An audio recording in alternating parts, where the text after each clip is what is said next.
Okay, so we've popped out to do a little bit of shopping for the van. There's a few essentials that we need, so we're going to head on into Tuff-Trek and see what we can find. Ooh, I do like it in here. So this is Tuff-Trek, which is just up the road from where we are, and they've got all sorts of camping gear, stuff for roof tents.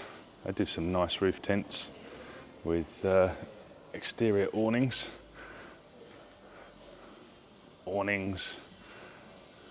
organisers, roof tents, more roof tents, more roof tents. But we've come up to grab some of their storage boxes.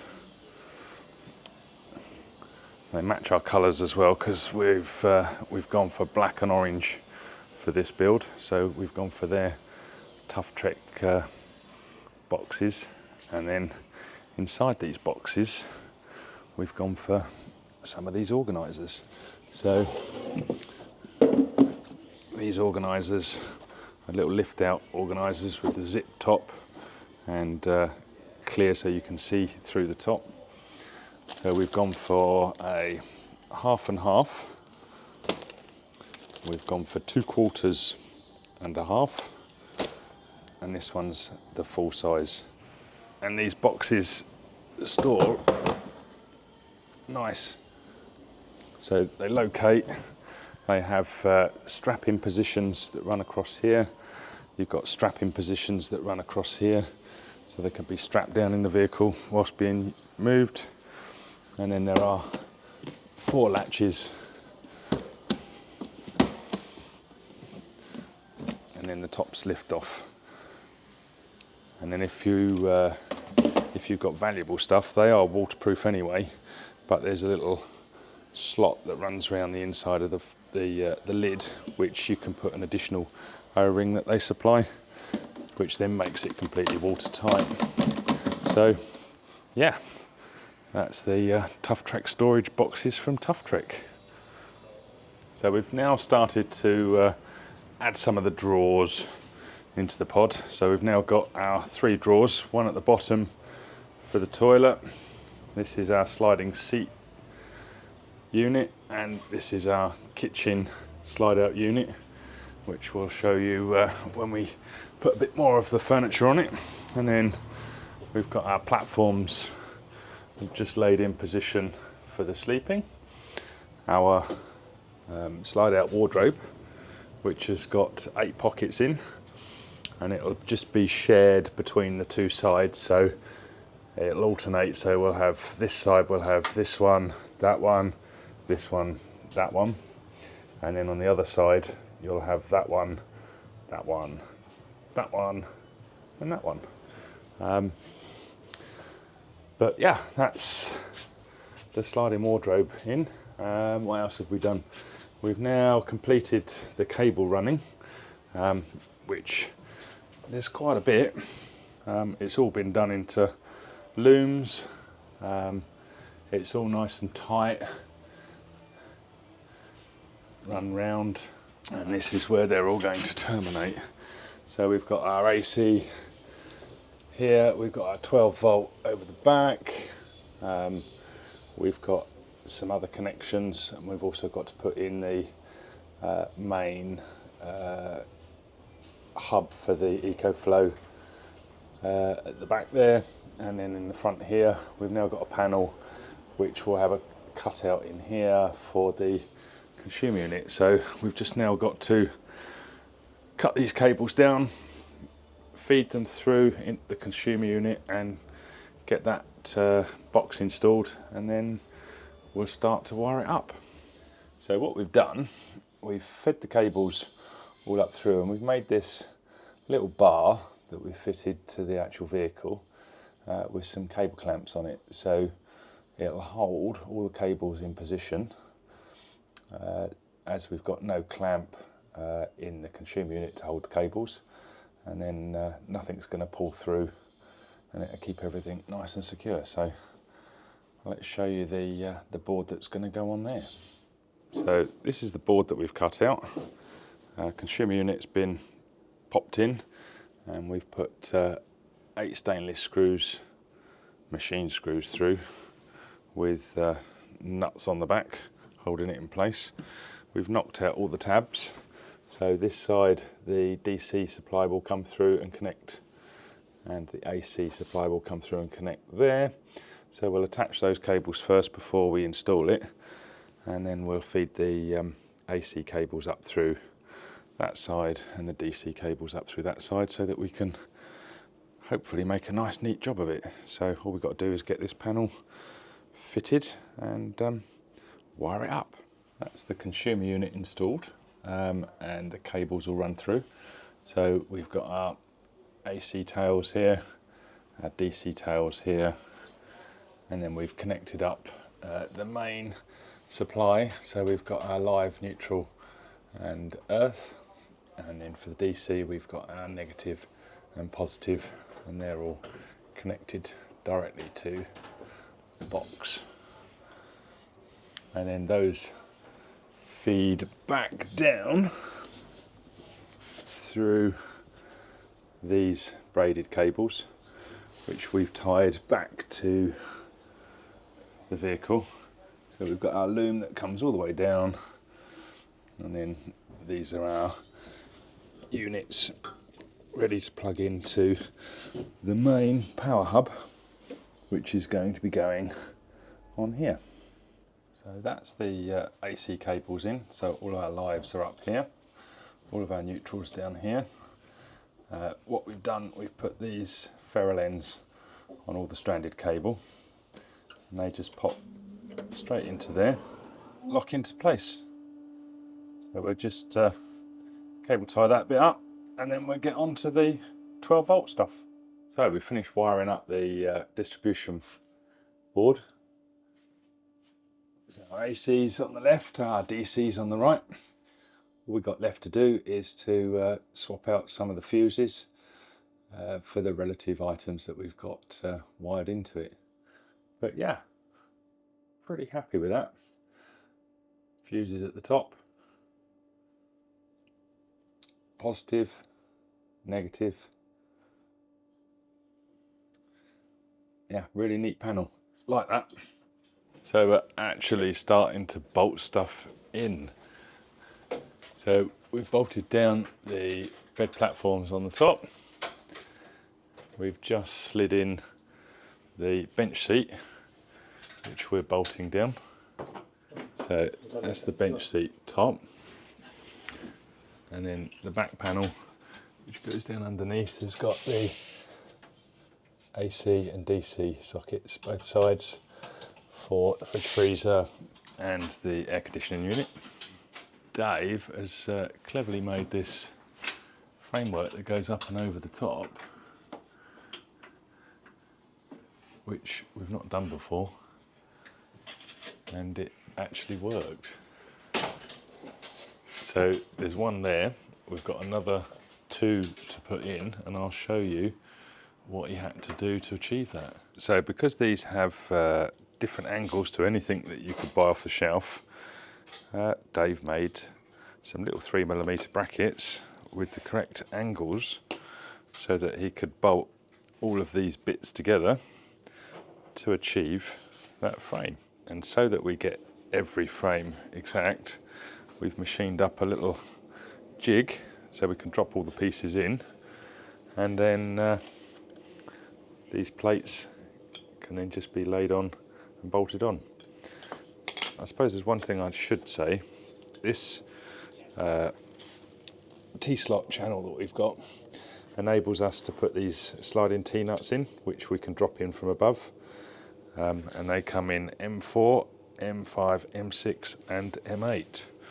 M8 being the largest because the slot is actually 8mm. But yeah, we'll bolt those frames up and we'll get them up on the roof, and then we can start putting the sides on and the lights in the ceiling. We're just wiring up these CBE sockets, which are a really neat little solution because you can have multiple different units in combinations as a single, a double that we've got here, or up to a treble. and because you've got to get quite a lot in a very small space, we've decided that we'll put the ferrule ends on these stranded cables. So that's what you normally have, and these are the little ferrule ends, which are basically a little silver end that slides on the end, and then with the ferrule crimping tool you just pop it in the end, clamp it up, and that gives you a nice nice tight end to tighten up on. So obviously with these being bent quite a bit inside of the housing, it'll give them the best possible chance. We've put the 5 kilowatt battery in place. It's got its own mounting system with rails, angled brackets, same both sides, and it's also got 2 on the sides, and then you've got these hoop points on both sides to be able to then put a strap up and over to strap it down. But it's pretty secure, it's not going to go anywhere. And then all we have to do is pop the top, put the plug in, and then feed it back round with the other wiring loom that we've got here, back down, and then we'll connect that up to the smart hub on there. So we've now got the other frames up. We've had to be a little bit more creative with this one because we needed to miss the actual vehicle itself. Our sliding wardrobe, which is on runners at the bottom, and we've got a guide going in at the top. So yeah, that'll pull out halfway across into the cabin, so you'll be able to gain access from both sides without climbing up inside the sleeping areas. We've got all the panels to go on the sides. We've managed to get our slide out seat at the right height. We've got another couple of runners going in there and there. So it's been a bit of a long one today. We've managed to install the 2 rather large sliding trays in the garage space. So we've got 25 litre water times 4. There's a gas storage box. The drawers nice and light, lock into position. We've managed to get quite a bit done. We've got our lighting switches for the sleeping areas, both sides. We've got AC double, we've got USBs, a bench seat and under seat sliding tray. That's got the Ecoflow 55 litre fridge freezer in it, and it even has a battery that goes in there that runs, I think, for about 8 hours, so it can be portable and still be a fridge and freezer. And then we've got space there for the Wave air conditioning and heating unit. Slide out seat, and then we have a slide out kitchen top, and that'll have storage in the top as well, so you can get 3 people perched around that. And then underneath this seat cushion we have more storage, so lift up pockets. So there's 4 of those, and then to push it back in we just depress the levers, and then that's just going to slide back in there and lock away. So yeah, there's a few fascias to fit, quite a few fascias to fit, panels to still make, but we've got 2 days left, so fingers crossed we get it finished. So we're going to be fitting these little recessed lights, which have got sprung-loaded clips on them. And if you've ever experienced it in the past, when you fit them to your ordinary thin headlining, it can tend to break away, and then after a while these drop down. So what we've done, we've made these recessed aluminium plates, countersunk one side, tap the other side, so that you can then pop that into the hole, pop the other one underneath, and then do the screws up. So you've then got these nice recessed plates to receive the light. So when we pop the light in, and we just line up the clips, it just pops down in, and it's got a nice positive fitting, and that's our recessed light. If I just show you the underside, and that's with the plate on the underside. With the bullet connectors we can just do it up, and then we're good to go. So that's our recessed lighting. So we've got the first of the sleep pods in, so it's all panelled out. We've got storage.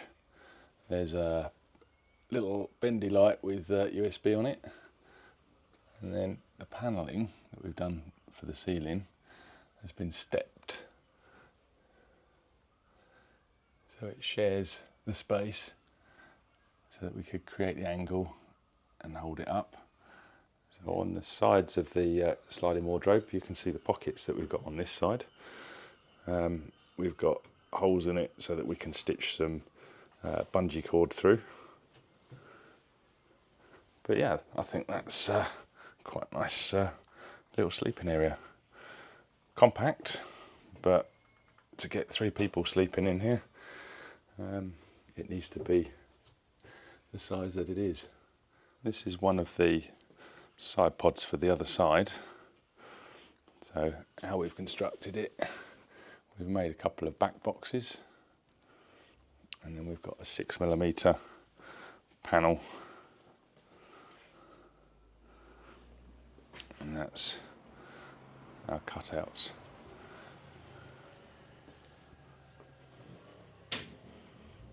So yeah, put storage nets over the front, so we've got a nice big pocket, and then we just got to install the light on this one. And we've almost completed the framework for the TV. We've got light switches, power, etc. all going in this area here. We're going to have some storage nets going up at the front, and then up in the top there's going to be the amplifier. I think we're going to sit into here. We've got the microphone box which is going to sit up on top here, and we have the control module for the independence kit going over there. So just a few more bars to put in, and then that should be nice and strong to be able to secure everything in. So we'll crack on with that today, and do a few more updates later.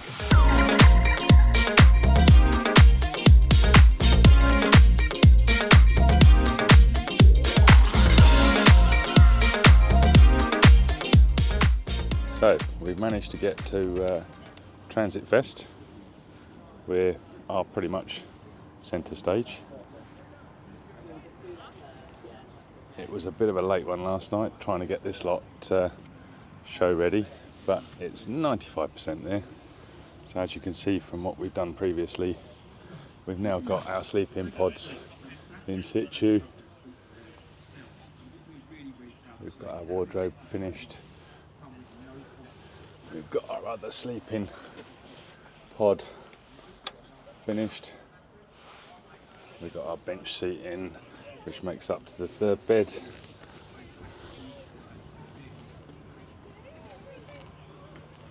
And we've got the TV in place. So a quick view of the back, and you can see the 2 sliding trays, full width, full depth, so we can get plenty of storage on them.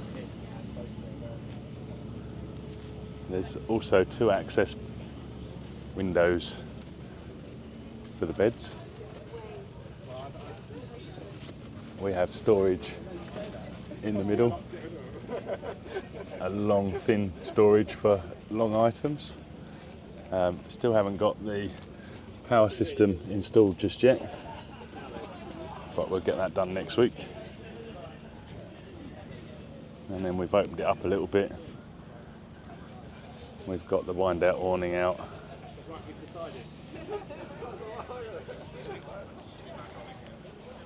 And opened it up inside a little bit.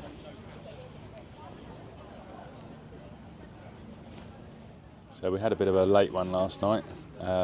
We ended up working till midnight just to get it so that it looked reasonably finished for the handover to the Hardest Adventure team later on this afternoon, which hopefully we'll capture a bit of footage of that.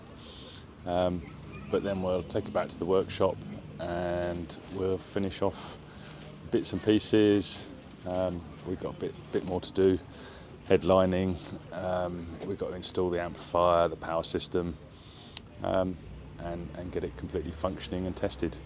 But for now, that's it, and we'll join this afternoon when we meet Russ Cook, the Hardest Geezer. So I guess the brief for what we do is we need a wagon that can go anywhere and is functional basically for living in full-time, multiple people. When we was in Africa, we had 4 of us living in a van.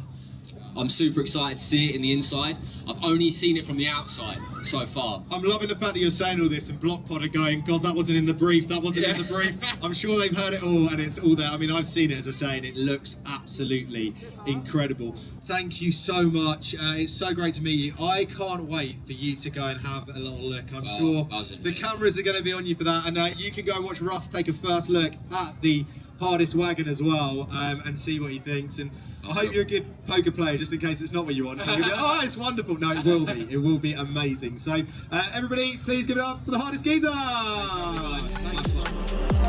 I think I see you more than a friend. Better late than never. Now it's all